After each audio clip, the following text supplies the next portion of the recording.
So now I want to look at the dates that we've extracted. I've cleaned up this code just a little bit.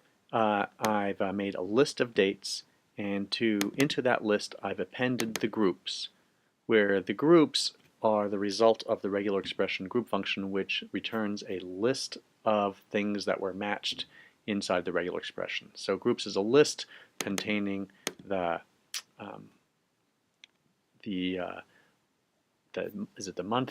day of the month, day of the week, the day of the month, and the date.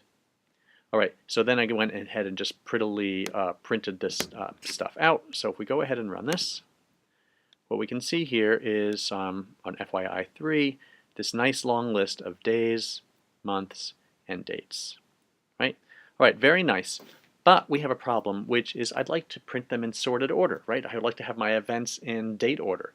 And right now they're not. In fact, what kind of order are they in? Well, they're just in the order that we added them. They're in the order that they appeared in FYI. And I don't know what order FYI does, but clearly they're not in date order. So we'd like to sort them. Conveniently,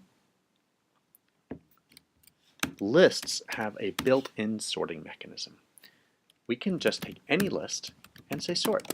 As simple as that. It's built into Python. And we can take a list and sort it. So let's run this.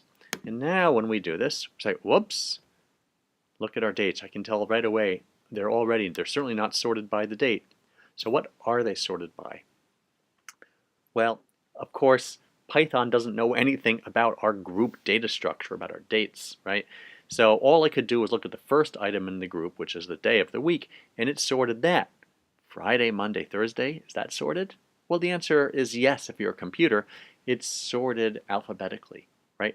In the alphabet, first comes F, then M, LMNOPQRST for Thursday, right? UVW for Wednesday. So this did in fact get sorted, but it got sorted in string order. And instead, we have a custom data structure. We need to control how this gets sorted. So how do we do that? And the answer is, like a lot of things in Python, there is a simple way to do things, and there's also a powerful way to do things. Python offers the concept of a comparer when you are writing a sorting function. So what we can do is define a function. I'm just going to call it compare dates. And what we need to be able to do is take any two dates, maybe I'll call it date 1 and date 2, and we should determine which one should come first and which one should come second. All right, we're going to write this function in just a minute. Then we can pass this function in as a callback function to sort. Now notice, I don't want to put in these parentheses or it'll actually call the function. I just want to pass in the name of the function. So what this does is this tells the sort method on this list that as you're sorting and comparing different items of the list, every time it gets two elements and it wants to figure out which one should come first and which one should come second, it calls our function compare dates, and it's up to decide. So how are we going to do it? Well, remember, date 1 and date 2 are each a list of 3 elements containing the day of the week, the name of the month, and the date. Let's start by doing something simple and just sorting by the date. So what we could do is we could extract, say, the date. We'll call it the day num1, which is going to be date 1 of 2. Because remember, those dates are a list of 3 elements. And then we'll do similarly. I'm just doing this to make the code clear, right? Day num2 equals date 2 of 2. And now we have to decide which one goes where. Well, the way we can do that is look at the order. And we can say if day num2 is greater than day num1, okay, then we wanted to tell it that. And the way you do that is a comparer has to return one of 3 values: a -1, a 0, or a +1.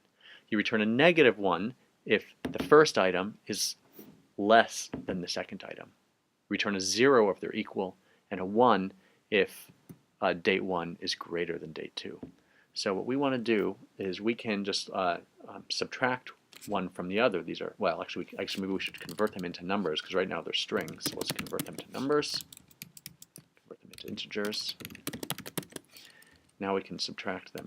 If day num2 is greater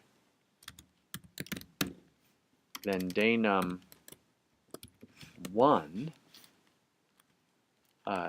then we want to return a 1. It turns out we don't actually have to return a -1, a 0, or 1. It'll be sufficient to return anything less than 0, or anything greater than 0, and it'll have the same effect. So this will, I think, return a positive number, meaning they're in the right sorted order. So let's go ahead and run this. Now, when we sort it, look at our dates. 30, 29, 28, 25, 24, all the way down 12 and 8. We got it exactly, it's working. We got this in the wrong order. I'm just going to switch these, day num1 and day num2, run it again, and now they'll be in increasing order. And look at that. We've got our things sorted, our dates ordered by the day of the week, but of course that's not the full story because these dates actually cross different months, right? We've actually got November coming before October, even though the days of the week are right. So what we really want to do is do a sort of a multi-level comparison. We first want to say, if we're in the same month, then sort by days of the week, days of the month. If we're in different months, then we want to sort by month name. Well, that sounds a little tricky, but let's do one step at a time. First, we can just extract the month name. So month 1 equals date 1 of 1, because that's the item number 1 in the list. Month 2 equals date 2 of 1. And now we can say if those two months are equal, then we can go ahead and do what we just did. Right? Because if we're within the same month, then we want to sort by a day. If they're not equal, now we need to sort by month. Well, how can we possibly sort by month? We can't do it alphabetically. We actually have to know the semantics of the months, January, February, so on. So we're going to have to actually create some data that helps us do that. Let's make a just a simple list with the month names in order, and we can then use this to figure out how to sort. Okay, so I've made this list of all of the months. So now what we need to do is look at our month names and figure out which ones we have. Well, we know how to find if something is in a list. We can use the index function, right? Or the index method on a list. So given the list of months, we can look for month 1, right? And it will give us a number telling us which month it is. If it was a November, it'll return 11. If it was an October, it will return a 10. So why don't we just store this? We'll call this month 1 index and do the same thing for the second month.